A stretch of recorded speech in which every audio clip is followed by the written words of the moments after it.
महोदय, प्रश्नकाल के बाद अवसर दूंगा। एक सेकंड महोदय, नहीं, आपकी व्यवस्था सही माननीय अध्यक्ष महोदय। प्रश्नकाल में भाषण नहीं होगा। माननीय अध्यक्ष, प्रश्नकाल में क्यों भाषण होगा? माननीय अध्यक्ष महोदय, ये बहुत गंभीर विषय है। इसमें चर्चा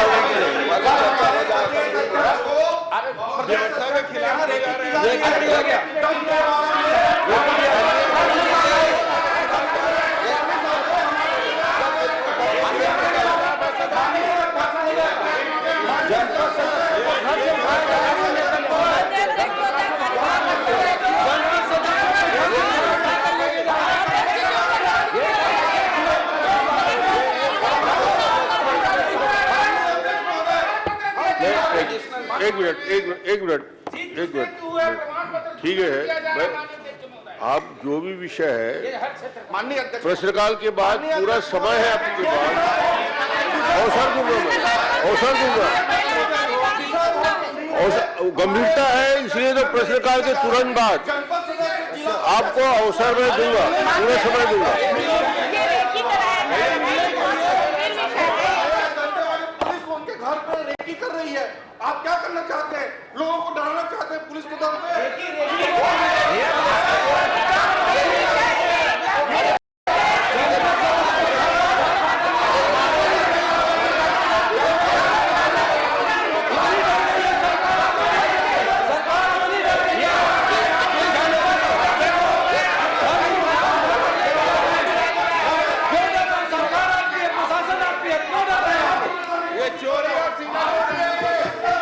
सदन के हिसाब से चलेगा।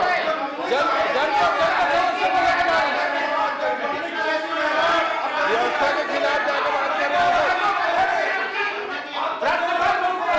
प्रदेश अध्यक्ष के घर में रेकी करवाया, चौबीस घंटे अध्यक्ष महोदय, 24 घंटे अध्यक्ष महोदय ने रेकी हुआ है। इसके आदेश पे हुआ है। जनता सदस्य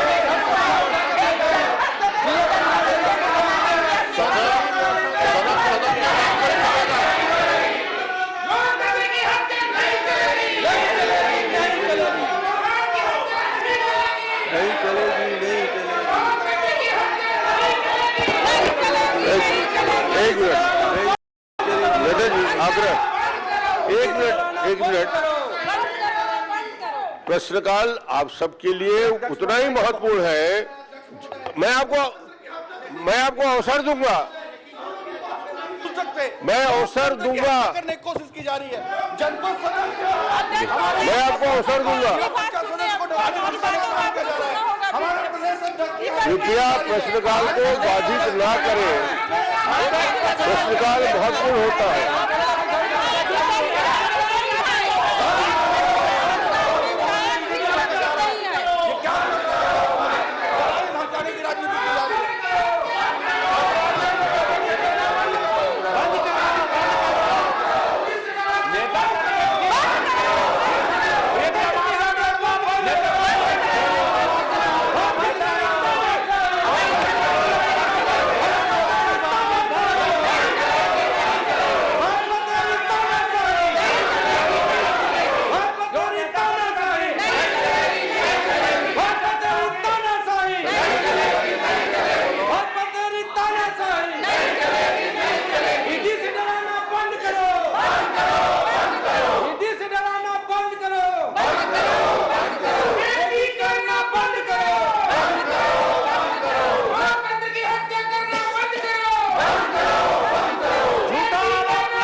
एडिशनल एसपी वर्मा कौन है? एडिशनल एसपी वर्मा कौन है?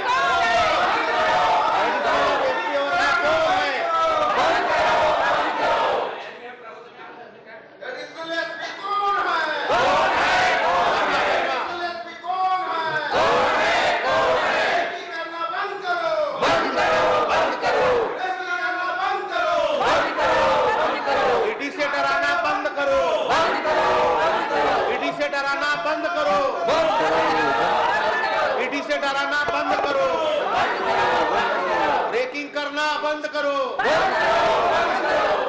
विशाल वर्मा कौन? सभा की कार्यवाही 10 मिनट के लिए स्थगित। माननीय अध्यक्ष महोदय, हमारे छत्तीसगढ़ के प्रदेश अध्यक्ष हमारे आदिवासी भाई दीपक बैस के घर क्या हो रहा है? रेकी हो रहा है। दंतेवाड़ा से आके पुलिस फोर्स यहाँ रेकी कर रहे। क्या रायपुर में पुलिस की कमी हो गई थी क्या? रायपुर के पुलिस वाले क्या कर रहे हैं? माननीय अध्यक्ष महोदय,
ईडी जाती है, ईडी के दम पे ये डराने की कोशिश कर रहे हैं अध्यक्ष महोदय, लेकिन आप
अरे आपकी बहुमत ही नहीं है तो बस कहां से बन जाएगी?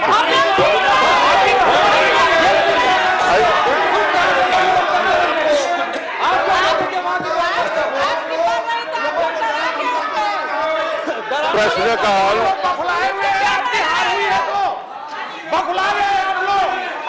प्रश्नकाल आपके लिए है, पक्ष और विपक्ष के सदस्यों के लिए प्रश्नकाल के बाद उठाए ना आप। मेरा ठीक है, मैं समझ रहा हूँ, आप बैठिए एक मिनट अध्यक्ष जी खड़े हो, एक मिनट, इतनी अशिष्टता तो नहीं होनी चाहिए। एक मिनट बैठिए अध्यक्ष जी खड़े हो, उसको तो सुनिए। बैठिए। प्रश्नकाल पक्ष विपक्ष दोनों के लिए महत्वपूर्ण होता है और आज तक छत्तीसगढ़ में ऐसी परंपरा नहीं है कि हम प्रश्नकाल को बाधित करें।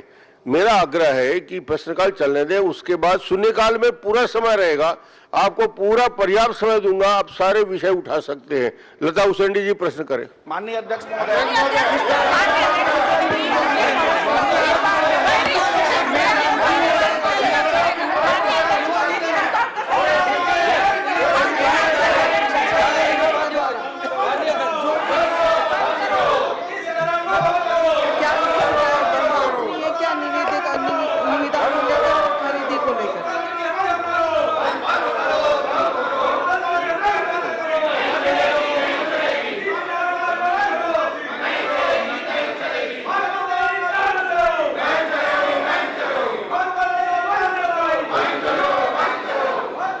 माननीय अध्यक्ष महोदय, मैं माननीय मंत्री जी से पूछना चाहती हूँ, एनएचएम और स्वास्थ्य विभाग के द्वारा कोई शिकायतें प्राप्त हुई हैं क्या? किसी तरह की कोई शिकायत प्राप्त हुई है क्या निविदा को लेकर? माननीय अध्यक्ष महोदय, कोंडागांव जिले में निविदा को लेकर किसी प्रकार की कोई शिकायत प्राप्त नहीं हुई है और माननीय सदस्य ने जिस प्रकार से जानकारी चाहा था। नहीं, माननीय अध्यक्ष महोदय, माननीय मंत्री जी का जवाब आया है कि निविदा को लेकर कोई शिकायत प्राप्त नहीं हुई है। माननीय अध्यक्ष महोदय, मेरे पास जानकारी है, अगर जो शिकायत प्राप्त हुई है उस शिकायत के आधार पे माननीय मंत्री जी के ओएसडी द्वारा क्या संचालक महोदय को, अवर सचिव को पत्र लिखा गया है क्या कोई कार्यवाही के लिए? माननीय अध्यक्ष महोदय, मैंने जवाब में ही कहा कि निविदा संबंधी शर्तों को पालन करने संबंधी कोई शिकायत प्राप्त नहीं है। यदि माननीय सदस्य के पास कोई शिकायत हो तो मुझे दे देंगे, मैं उसको नहीं। माननीय अध्यक्ष महोदय, 10 महीने हो गए लगातार शिकायतें चल रही है और इस पे माननीय मंत्री जी के यहाँ से भी चिट्ठी गया हुआ है माननीय अध्यक्ष महोदय, और सिर्फ 10 महीने हो गए, इस पे कोई कार्रवाई नहीं हुई। माननीय अध्यक्ष महोदय, निविदा को लेकर, वाहन को लेकर जो भी जिम्मेदार अधिकारी है इन वर्षों में माननीय अध्यक्ष महोदय, वो जिम्मेदार अधिकारियों के ऊपर क्या माननीय मंत्री जी उन्हें उन विभागीय जांच करेंगे या निलंबित करेंगे? जो भी जवाबदार अधिकारी है उसमें मेरा जो क्वेश्चन है माननीय अध्यक्ष महोदय, सबसे पहले तो वाहन एनएचएम के द्वारा जो वाहन संचालित होता है वो विभागीय है या फिर टेंडर के द्वारा कराया गया है? माननीय अध्यक्ष महोदय, ये एनएचएम से विभिन्न पदों से पैसा जो प्राप्त होता है उसमें चिरायु योजना जैसे वाहन के लिए होता है, ये विभिन्न योजनाओं को चलाने के लिए निविदा के आधार पर ही उसको जो वाहन है उसको रखा गया है और किसी प्रकार की निविदा में गड़बड़ी की कोई शिकायत नहीं मिली। माननीय अध्यक्ष महोदय, मेरे पास मैंने कहा जानकारी है माननीय अध्यक्ष महोदय, सूचना के अधिकार में भी लगाकर लिया गया और शिकायत भी माननीय मंत्री जी किया गया है। मैं ये माननीय मंत्री जी से कहना चाहूंगी कि इसमें सीएमएचओ, डीपीएम, डीएमओ तीनों इसके लिए दोषी है माननीय अध्यक्ष महोदय। क्या तीनों के ऊपर निलंबन की कार्रवाई माननीय मंत्री जी करेंगे क्या? मेरे पास पूरी इसकी जानकारी है सारी चीजों की। निविदा भी किया गया है माननीय अध्यक्ष महोदय, फ्लैक्स का निविदा किया गया है जिसका दर 7 रुपए 90 पैसे, जिसका भुगतान 17 रुपए से कराया गया, जिसका बिल भी है माननीय अध्यक्ष महोदय मेरे पास, ये बिल की कॉपी भी रखी हुई है। विभागीय जांच कराएंगे क्या? माननीय अध्यक्ष महोदय, यदि इनके पास जो भी जानकारी है मुझे दे देंगे तो मैं नियमानुसार उसको अपने उससे दिखवा दूंगा। माननीय अध्यक्ष महोदय, विभागीय जांच कराएंगे क्या? विभागीय जांच अगर इनके पास कोई तथ्य है। माननीय अध्यक्ष महोदय, मेरे पास पूरा तथ्य है माननीय अध्यक्ष महोदय, शिकायत का विभागीय जांच कराएंगे क्या? ठीक है, उसको जांच करा, विभागीय जांच नियमानुसार जांच करा देंगे। विधानसभा की प्रक्रिया तथा कार्य संचालन संबंधी नियमावली के नियम 250 के उपनियम 1 के तहत निम्नलिखित सदस्य अपने स्थान छोड़कर गर्भगृह में प्रवेश करने के कारण सभा की कार्यवाही से स्वमेव निलंबित हो गए हैं। भारतीय राष्ट्रीय कांग्रेस श्री चरणदास महंत, श्रीमती अनिला भेड़िया, श्री उमेश पटेल, श्री लखेश्वर बघेल, श्री दलेश्वर साहू, श्री भोलाराम साहू, लालजीत सिंह राठिया, श्रीमती उत्तरी गणपत जांगड़े, दिलीप लहरिया, श्री राम कुमार यादव जी, श्रीमती अंबिका मरकाम जी, श्रीमती संगीता सिन्हा, कुंवर सिंह निषाद, श्रीमती यशोदा नीलंबर वर्मा, श्री इंद्र शाह मंडावी, श्रीमती सावित्री मनोज मंडावी, श्री विक्रम मंडावी, श्रीमती शेषराज हरवंश, श्रीमती चात्री नंद, श्रीमती कविता प्राण लहरे, श्री संदीप साहू, श्री इंद्र साव, श्री जनक ध्रुव, श्री ओंकार साहू, श्रीमती हर्षिता स्वामी बघेल गोंडवाना पार्टी के नहीं है। माननीय सदस्यों से आग्रह है, कृपया निलंबित सदस्य सदन के बाहर जाए।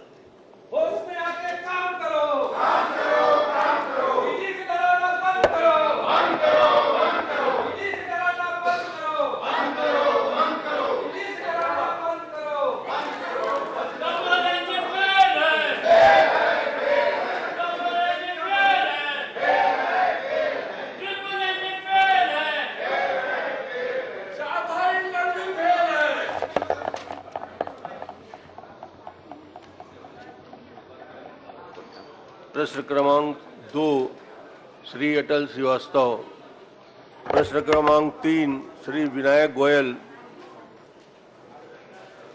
प्रश्न क्रमांक 4 श्री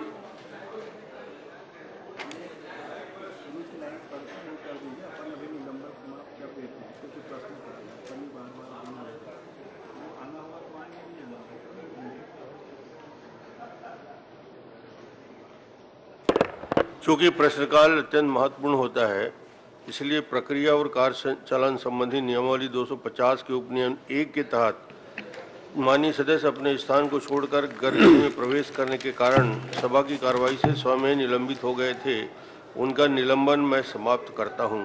अध्यक्ष महोदय,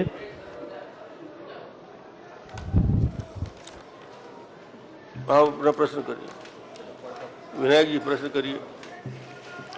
अध्यक्ष महोदय, क्या लोकसभा स्वास्थ्य मंत्री महोदय ये बताने की कृपा करेंगे कि प्रदेश में ऐसे कितने मेडिकल कॉलेज हैं जो कि सामान्य अनुसूचित क्षेत्र में स्थित है? कृपया उनका नाम बताने का कष्ट करें। मेडिकल कॉलेज में डिमरापाल में विगत 2 वर्षों में क्या क्या मशीन, कंप्यूटर एवं अन्य उपकरण कितनी राशि के क्रय किए गए हैं? वर्तमान में प्रश्नकाल अंतर्गत मशीन में चालू अवस्था में है या नहीं? क्या ये मशीन एवं अन्य उपकरण की खरीदी बिक्री में अनियमितता की कोई शिकायत प्राप्त हुई है? यदि हाँ तो उसका क्या कार्रवाई की गई? जानकारी देवें।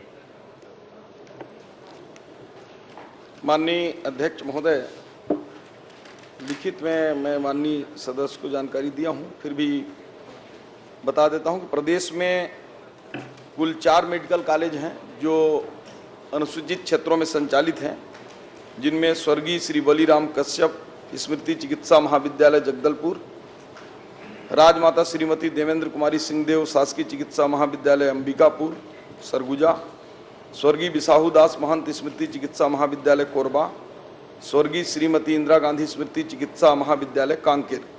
ये 4 महाविद्यालय संचालित है माननीय अध्यक्ष महोदय। इसके अलावा अभी माननीय हमारी विष्णुदेव साय जी की सरकार ने 2 और मेडिकल कॉलेज अनुसूचित क्षेत्रों में, एक मनेंद्रगढ़ में और एक कांकेर में भी स्वीकृत है, जिसके अभी आने वाले समय में संचालित करेंगे।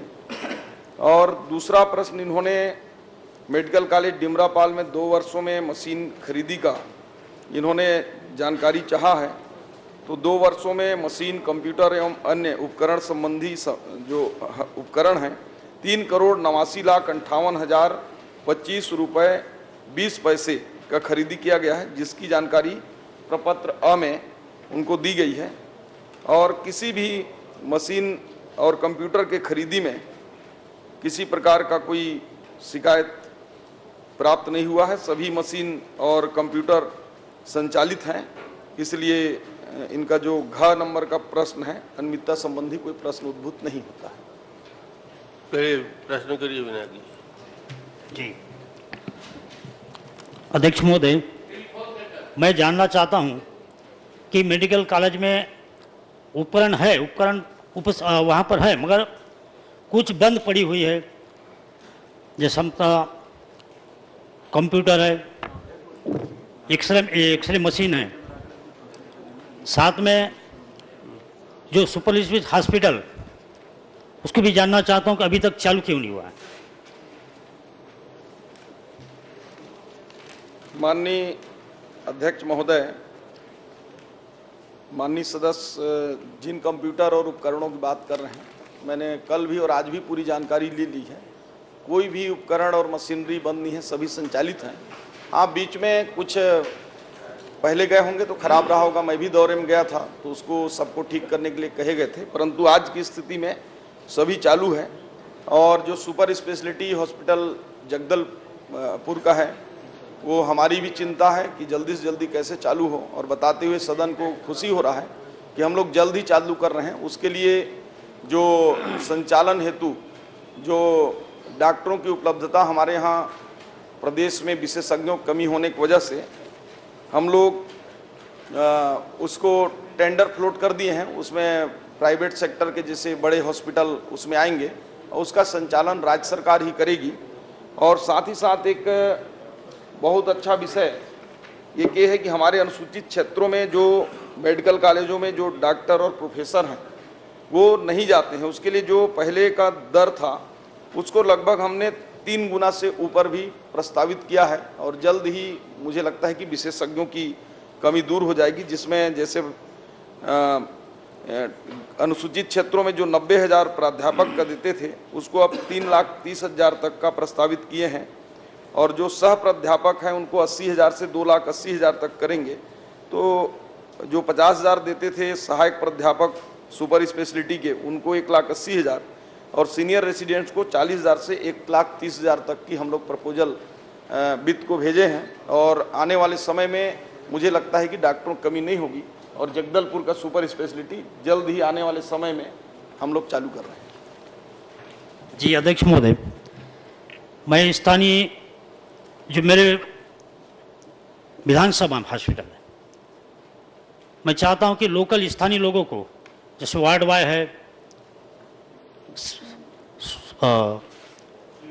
सीपर है, आया है, साथ में वहाँ के नर्स है जो कोचिंग करके अपने स्थानीय लोग बेरोजगार हैं, ऐसे लोगों को एक रोजगार मिले। और साथ में कांग्रेस शासन ने जो स्वर्गीय बलिराम मेडिकल कॉलेज को बदल के स्वर्गीय महेंद्र कर्मा के नाम से किए गए, उसको पूर्ण स्वर्गीय बलिराम नाम के नाम से उसको हॉस्पिटल को किया जाए। माननीय अध्यक्ष महोदय, माननीय सदस्य स्थानीय लोगों के रोजगार संबंधी चिंता किए हैं। इस विषय में मेरा जगदलपुर दौरा था तो उस विषय में वहाँ के स्थानीय जनप्रतिनिधियों से बातचीत भी हुई है, परंतु शासन के नियमानुसार जो हम ठेका देते हैं वो प्लेसमेंट एजेंसियों को देते हैं और उसके जो नियम शर्त पूरा करने वाले हैं। मैंने इनको कहा है कि स्थानीय लोगों को वहाँ रजिस्ट्रेशन वगैरह करा लें, तो वो सभी शर्तों को पूरा करेंगे तो हमारी प्राथमिकता होगी कि स्थानीय लोगों को वहाँ ठेका भी दें। और यदि बाहर के कोई ठेका लेते भी हैं तो ये पूरा प्रयास होगा कि स्थानीय लोगों को जो उनके योग्यता धारक हैं उनको उन क्षेत्रों में लें, ताकि वहाँ के लोगों को रोजगार भी मिलेगा और वहाँ काम भी अच्छे सुचारू रूप से हो सकेगा। दूसरा, जो नाम परिवर्तन की बातचीत कहे हैं तो उसको एक बार मैं उसको दिखवाऊंगा कि यदि नाम को बदला गया है तो उसके क्या कारण है, तो एक बार उसको बैठकर हमारे एक समिति के माध्यम से उसका परीक्षण हम कराएंगे। चलिए ठीक। श्री धर्म कौशिक के स्थान में श्री अजय चंद्राकर को अधिकृत किया है। अजय चंद्राकर जी अपना प्रश्न करें।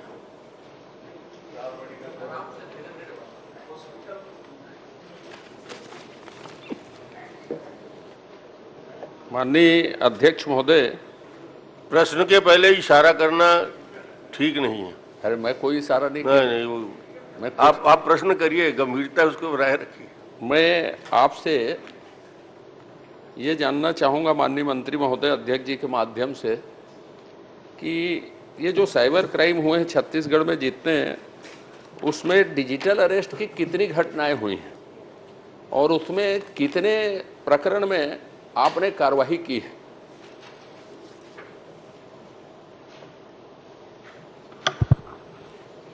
माननीय अध्यक्ष महोदय, साइबर क्राइम और डिजिटल अरेस्ट के कुल प्रकरणों में से जो डिजिटल अरेस्ट के प्रकरण हुए हैं छत्तीसगढ़ में, वो 12 प्रकरण हैं और उसमें 12 के सभी प्रकरणों में कार्यवाही भी की गई है।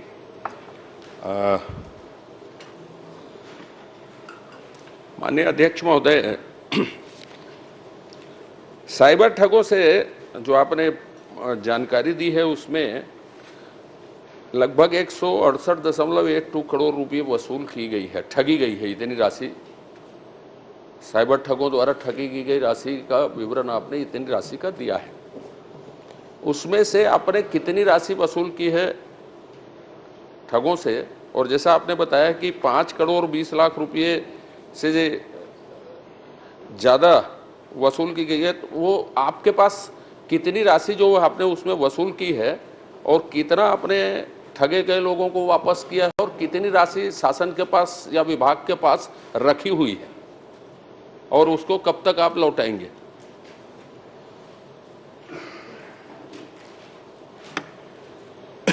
माननीय अध्यक्ष महोदय, डिजिटल अरेस्ट और साइबर क्राइम के कुल प्रकरणों में से 168 करोड़ की राशि मैंने ठग ली गई। उसमें से 5 करोड़ 20 लाख की राशि वो वापस दिलाई गई है और जो होल्ड हमारे अकाउंट्स हैं, जिन अकाउंट्स में राशि होल्ड की गई है, 4,427 ये अकाउंट्स हैं जिसको होल्ड किया गया है और इस होल्ड अकाउंट में 4 करोड़। माननीय मंत्री जी, होल्ड की ओर नहीं, मैंने पूछा था कि आपने 168 करोड़ रुपये की ठगी हुई है, तो आपने 5 करोड़ रुपये वसूल किया है या उससे ज़्यादा वसूल किया है? और ज़्यादा वसूल किया है तो क्या सिर्फ 5 करोड़ 20 लाख रुपये ही आपने वापस किया है? ज़्यादा राशि यदि है आपके पास तो विभाग के पास उसको कब तक आप वापस करने जा रहे हैं और बाकी वसूली के लिए आपकी क्या कार्रवाई चल रही है, पूछा था मैंने।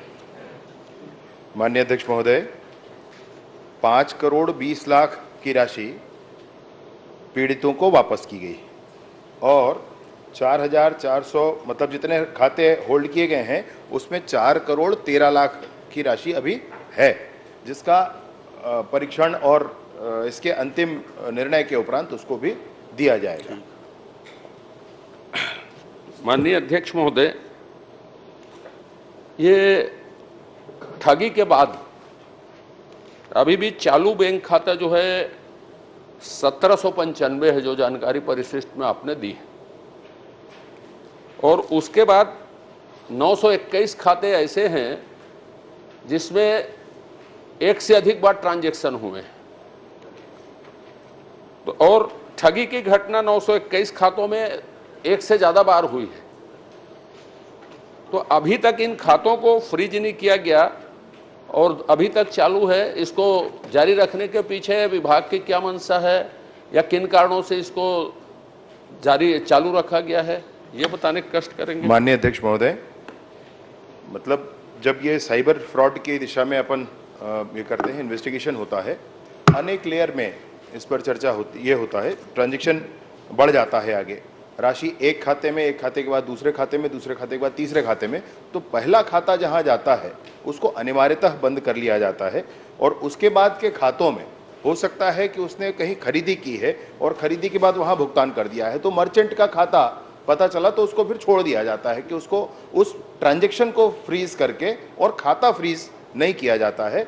ये स्थिति उसमें अपनाई जाती है माननीय अध्यक्ष महोदय। इसलिए जो स्थिति अभी मैंने माननीय सदस्य महोदय से कहा कि जितने खाते बंद नहीं किए गए हैं उनके पीछे, हर खाते के पीछे ऐसी ही कोई ना कोई विषय है, इसलिए वो। लेकिन माननीय अध्यक्ष महोदय 921 खाते ऐसे हैं जिसमें 1 से 2 बार ठगी हुई। ये बड़ा आश्चर्यजनक है कि वो अभी भी चालू है। अब बोल रहे हैं, बोल लीजिए। नहीं, 921 खाते ऐसे हैं जिसमें 1 से अधिक बार ट्रांजैक्शन हुआ है। ये चालू है ऐसा नहीं, ये चालू है ऐसा नहीं है। इसमें 1 से अधिक बार ट्रांजैक्शन हुआ है, इसमें 1 से अधिक बार राशि ट्रांसफर हुई है, वो बंद भी हो सकते हैं। बंद हो गई? हाँ जी। अच्छा माननीय अध्यक्ष महोदय, छोटा छोटा 2 विषय है। कुल 722 लोगों को आपने चिन्हित किया। 722 लोगों में से आपने 347 की गिरफ्तारी की। बाकी लोगों के गिरफ्तारी के लिए या बाकी जांच के लिए आपके, सुन लीजिए ना पूरा, बाकी लोगों के जांच या तेजी आए, इसको इसलिए बोल रहा हूं माननीय अध्यक्ष महोदय, पिछले सत्र में ध्यानाकर्षण ये पहली बार बहस में आ रहा है और ये बड़ी समस्या है। तो बाकी लोगों के लिए प्रयास क्या कर रहे हैं, एक, और दूसरा इसमें विषय ये है कि छत्तीसगढ़ पुलिस के पास साइबर क्राइम के लिए क्या क्या विशेषज्ञता है कि वो शीघ्रता से निराकरण हो। विशेषज्ञता भी बताएंगे थोड़ी आप? जी माननीय अध्यक्ष महोदय, माननीय सदस्य की ये चिंता वस्तुतः वर्तमान में समाज की जो चिंता है वही है, और संपूर्ण भारत वरन संपूर्ण विश्व की सुरक्षा भी साइबर सुरक्षा के बिना अब संभव नहीं है। भारत में ही हम देखेंगे माननीय अध्यक्ष महोदय तो 2024 में 20 लाख करोड़ से भी अधिक की राशि का डिजिटल ट्रांजैक्शन हुआ है, और ये पूरे दुनिया का 40% से अधिक है माननीय अध्यक्ष महोदय। तो इतनी बड़ी संख्या में, मतलब लोकसभा का एक विषय टीवी पर देखा था माननीय अध्यक्ष महोदय, पी चिदम्बरम जी कहते थे, go to a village house, buy potatoes and tomatoes and pay rupees 750 using a credit card. What will a poor woman do in such a situation where there be an ATM machine, there be an electricity, there be Wi-Fi, there be internet. ये चिदम्बरम जी ने भाषण दिया था उस समय जब digital India का concept लेकर के माननीय नरेंद्र मोदी जी की सरकार आगे बढ़ी थी। और उसके बाद आज भीम हमारा जो ऐप है, गेटवे है, UPI है, ये जर्मनी और फ्रांस में भी चल रहा है, यहाँ भी चल रहा है, और हम डिजिटल ट्रांजैक्शन की दिशा में बिल्कुल वैसा ही हो रहा है कि एक गांव में एक महिला आलू बेच रही है और उसके पास जब एक व्यक्ति खरीदने जाता है तो वो डिजिटल ट्रांजैक्शन से ही भुगतान कर रहा है। भारत डिजिटल ट्रांजैक्शन में इतना आगे बढ़ा है माननीय अध्यक्ष महोदय, और इसलिए ये डिजिटल ट्रांजैक्शन की तरफ हम जब जाते हैं तो साइबर अपराध भी भारत में बढ़े हुए दिख रहे हैं। भारत में, पूरी दुनिया में बढ़े, भारत में भी बढ़े। ये 722 जो आरोपी वर्तमान में चिन्हांकित हैं, ये पूरे नहीं है माननीय अध्यक्ष महोदय। मैं माननीय सदस्य महोदय की चिंता से के आधार पर उनसे कहना चाहूंगा, ये 722 आरोपी अभी तक चिन्हांकित हुए हैं, इसमें तो और आरोपी हैं।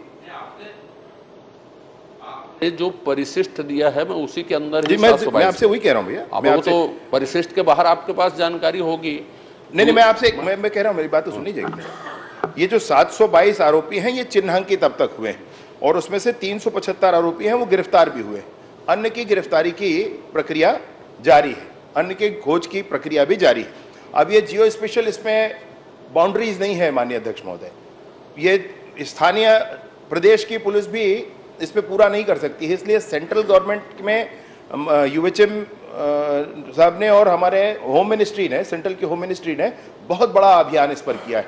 दुनिया का सबसे अच्छा अभियान अगर साइबर क्राइम के लिए कहीं किया जा रहा है माननीय अध्यक्ष महोदय, तो वो भारत की सरकार के द्वारा किया जा रहा है। उसी के अंतर्गत मेरे प्रश्न का एक पार्ट बच गया, चूंकि आप शायद उसी बता रहा हूँ। छत्तीसगढ़ पुलिस के पास छत्तीसगढ़ विशेषज्ञता क्या है? छत्तीसगढ़ पुलिस के लिए पास क्या प्रयास किए हैं, क्या विशेषज्ञता? भारत सरकार जो कर रही है, आप साधुवाद के पात्र हैं उसके लिए। बाकी को पकड़ने के लिए मैंने पूछा, जब प्रयास कर रहे हैं ठीक है, मैं कन्विंस हूं उनसे, लेकिन छत्तीसगढ़ पुलिस के पास इन घटनाओं के बाद खुद की क्या विशेषज्ञता है, एक, और दूसरा, इसी सदन में क्या साइबर थाने खोलने की घोषणा हुई थी, और यदि हुई थी तो कितने साइबर थाने खोले गए, कितने की घोषणा हुई थी और कितने साइबर थाने खोले गए? माननीय अध्यक्ष महोदय, मैंने जो केंद्र की बात कही वो इसलिए कही क्योंकि साइबर अपराध ये राज्य का विषय नहीं है खाली, और राज्य तक सीमित नहीं होता है। ये राज्य के अंदर कहीं एक स्थान पर होने वाली घटना नहीं होती है, इसका आरोपी कहीं दूर दूसरे प्रदेश में बैठा होता है। इसलिए पूरे देश के संदर्भ में सोचना और यहाँ तक कि पूरे विश्व को एक साथ मिला करके सोचने की इसमें आवश्यकता है। मैं वो बता रहा था। माननीय सदस्य महोदय का जो कहना है स्पेसिफिक उस विषय पर मैं आ जाता हूँ। राज्य में नई सरकार बनने के बाद एक साइबर भवन का निर्माण कराया गया, माननीय अध्यक्ष महोदय, प्रारंभ किया गया। हमारे माननीय मुख्यमंत्री जी ने 4 दिसंबर 2024 को इसका उद्घाटन किया। 2,77,00,000 की लागत से वो भवन तैयार करा करके उसमें लाइसेंस नवीनीकरण जितने पुराने बचे थे 1,46,00,000 में वो किए गए। फिर 51 लाख के और नए सॉफ्टवेयर आदि खरीदे गए। उन सॉफ्टवेयर्स में भी विशेषज्ञता के लिए आप कहेंगे तो इस सारे इक्विपमेंट जो हमारे पास उपलब्ध है, यूनिफाइड फॉरेंसिक एक्सट्रैक्शन डिवाइसेस वहाँ पर है, XRY मोबाइल फॉरेंसिक किट वहाँ पर है, मैग्नेट एक्सियम कंप्लीट वहाँ पर डिटेक्शन के लिए, डिस्क स्टोरेज के डिटेक्शन के लिए वहाँ पर है, फॉरेंसिक टूल किट वहाँ पर है। एक मिनट इंटरप्ट करूं। भवन बनाना, इक्विपमेंट आप बता रहे हैं, जो मेरी जानकारी है इक्विपमेंट का संचालन, इक्विपमेंट को देखना और उसके एक्सपर्ट, जब एक्सपर्ट होंगे तब आप इन सारे संसाधनों का उपयोग होगा जिसकी आप गिनती कर रहे हैं। मैं ये जानना चाहता था, विशेषज्ञता में आपने इक्विपमेंट जुटा लिए, बढ़िया। विशेषज्ञ विभिन्न समाचार पत्रों में सब में ये छपा है कि छत्तीसगढ़ में साइबर विशेषज्ञ नहीं है किसी तरह के। ये बात आप बताएंगे कि ये सत्य है कि असत्य है? छपने पर मैं नहीं जा रहा हूं, उल्लेख कर रहा हूं सिर्फ उसका। तो मशीन भवन एक अलग चीजें हैं, उसको ऑपरेट करने के लिए विशेषज्ञता एक दूसरा विषय है। और दूसरी बात जो मैंने कही कि साइबर थाने खोलने की घोषणा इस सदन में हुई थी क्या? कितने थाने खोलने की घोषणा हुई थी और कितने खुले? जी माननीय अध्यक्ष महोदय, राज्य स्तर पर साइबर पुलिस थाना, राज्य स्तर पर cyber forensic lab, cyber financial fraud helpline जो 1930 है वो राष्ट्रीय स्तर का है, परंतु उसका संचालन सभी राज्यों को स्वयं करना पड़ता है, वह भी यहाँ पर संचालित किया जा रहा है। 5 हमारी जो रेंज हैं, रायपुर, दुर्ग, बिलासपुर, जगदलपुर और अंबिकापुर, 5 रेंजों में थाना को और अपग्रेड किया गया है और आगे बढ़ाया गया। साइबर थाने हैं स्पेसिफिकली उसमें, और समस्त जिलों में सभी एक साइबर सेल का भी निर्माण हुआ है। ये सब मिल करके ये संस्था काम कर रही है माननीय अध्यक्ष महोदय। दूसरा जो आपसे मैं कहना चाह रहा था कि आगे भी इस विषय को ले जाने के लिए जो स्टाफ वहाँ पर नियुक्त है, साइबर क्राइम के लिए स्पेसिफिकली कोई नियुक्ति होती है ऐसा नहीं है माननीय अध्यक्ष महोदय। जो हमारे लोग हैं उसमें से ही हो रहा है। माननीय नरेंद्र मोदी जी ने एक कॉन्सेप्ट दिया कि 5,000 हमको साइबर कमांडोज बनाने हैं, तो उसमें 6 लोग कमांडो की ट्रेनिंग अभी ले रहे हैं। वो भी एक बहुत अच्छी प्रक्रिया है। 6 महीने का बड़ा नेशनल लेवल का एक ट्रेनिंग होता है। IIIT हमारा नया रायपुर, वहाँ पर भी एक ट्रेनिंग सेंटर, तो वो ट्रेनिंग ले रहे हैं। साथ ही साथ 5 एक्सपर्ट्स हमने अभी एंगेज करने की प्रक्रिया बढ़ाई है। और जो हमारे लोग यहाँ पर पहले से उपस्थित हैं जिनको अन्य ट्रेनिंग I4C के माध्यम से दी गई है, वो सब इसमें कार्यरत है। ठीक है। अन्य एक आखिरी पूछ लेता हूँ। माननीय अध्यक्ष महोदय, मैंने माननीय मंत्री जी के प्रश्न से जो समझा, ये आपकी विशेषज्ञता को जो मैं पूछ रहा था, तो आपने कहा कि कमांडो ट्रेनिंग ले रहे हैं, नेशनल ग्रिड में उनकी ट्रेनिंग हो रही है और कुछ जगह आप खुद भी कर रहे हैं। अभी एक और उत्तर आ रहा था कि हमने विशेषज्ञों की नियुक्ति के लिए वित्त विभाग में भेजा है। मैं स्पेसिफिक पूछा हूं कि आज की तारीख में जितनी घटनाएं हुई हैं, जितने पैसे की ठगी हुई है, इन सब की जांच पड़ताल समय में हो। अपने पास इस तरह के इतने विशेषज्ञ हैं या इतने विशेषज्ञों की जरूरत है और इतने विशेषज्ञों की हम भर्ती कर रहे हैं या नहीं कर रहे हैं, मैं ये जानना चाहता था। एक दूसरा, मेरी जानकारी ये है कि इस सदन में 5 जो आपके रेंज है उसमें 5 साइबर थाने खोलने की घोषणा हुई थी। अब ये साइबर थाने का कॉन्सेप्ट क्या है, तत्कालीन गृह मंत्री या वो लोग जाने कि क्या कॉन्सेप्ट है, मैं तो जानूंगा नहीं। और उसमें एक जगह शायद खोले गए हैं जिसमें भी कोई नियुक्ति नहीं हुई, जो मेरी जानकारी है। तो जो मैं आपसे जानना चाहता हूं वो ये है कि इन चीज़ों के निपटने के लिए इस तरह के विशेषज्ञ की जरूरत है। ट्रेनिंग व्रेनिंग तो ठीक है, दिल्ली सरकार दे रही है, आप करवाइए, अच्छी बात है, लेकिन हमारी जो विशेषज्ञता की जरूरत है वो हमारे पास इतने हैं इस तरह के लोग और इतना हम भर्ती करने जा रहे हैं, या ये स्पेसिफिक मैं जानना चाहता था। और आप मैं माननीय अध्यक्ष महोदय साइबर थाने के बारे में बताइए, साइबर सेल के बारे में नहीं, साइबर थाने खोलने की बात कही थी कि साइबर सेल खोलने की बात कही थी? माननीय अध्यक्ष महोदय, मैं बिल्कुल वही कह रहा हूं और बिल्कुल स्पष्टता से स्पेसिफिकली मैंने वही बात कही माननीय अध्यक्ष महोदय कि इसमें साइबर क्राइम के लिए अलग से कोई नियुक्ति की प्रक्रिया नहीं है, जो लोग हैं उपस्थित उन्हीं से होना है। और इसलिए मैं आपको फिर से एक बार बताना चाहता हूं कि 5 रेंज में साइबर थाने हैं और उसमें 69 लोग कार्यरत हैं। ये पूर्व से पुलिस विभाग में कार्यरत लोग ही हैं जो उस दिशा में एक्सपर्ट हो सकते हैं, उनको रखा गया है। इसमें मैंने बताया माननीय अध्यक्ष महोदय कि एक अभी रिसेंट में भी और 2 साल पूर्व भी I4C जब से प्रारंभ हुआ है 2022 से I4C प्रारंभ हो जाने के बाद ये भारत सरकार की बड़ी संस्था है और ये बड़ा अभियान है भारत सरकार का, सारी चीजों को एक साथ इंटीग्रेट करने के लिए Indian cyber crime coordination centre I4C ऐसा बनाया गया। इसी के माध्यम से प्रशिक्षण, एक छोटे कालखंड का प्रशिक्षण भी दिया जाता है। 129 लोग छत्तीसगढ़ में प्रशिक्षित हुए और वो कार्यरत हैं। बाकी 5 रेंजों में 5 साइबर थाने हैं, 69 लोग उसमें कार्यरत हैं माननीय अध्यक्ष महोदय, और 5 विशेषज्ञों की नियुक्ति का जो विषय है अटैच किए जाएंगे, वो उनकी नियुक्ति की प्रक्रिया नहीं होगी, वो अटैच किए जाएंगे माननीय अध्यक्ष महोदय। तो श्रीमती भावरा नहीं, बस हो गया प्रश्न क्रमांक 5 हुई 168 श्रीमती भावना वोरा जी। धन्यवाद माननीय अध्यक्ष महोदय जी। धन्यवाद माननीय अध्यक्ष महोदय जी। और संयोग ऐसा है कि आखिरी 5 मिनट ही मुझे मिलते हैं, तो फिर से मैं मेन प्रश्न में ही आना चाहूँगी अध्यक्ष महोदय जी। पिछले जब से सत्र शुरू हुआ है तब से प्रधानमंत्री सड़क योजना लगभग जो 50 सड़कें हमारे क्षेत्र में आती हैं उसमें से 37 सड़कों की स्थिति बहुत ही ज़्यादा जर्जर है और पूरा 15 विधानसभा की लगभग स्थिति यही है महोदय जी। तो मैं इसमें एक जानकारी मैं देना चाहूँगी मंत्री जी को, हालांकि उनको इस विषय में ज्ञात होगा कि विभाग से पिछले 1 वर्ष में 4 बार विभागीय इसमें प्रस्ताव आ चुका है कि इन सड़कों की मरम्मत की ज़रूरत है, सड़कों के निर्माण की ज़रूरत है।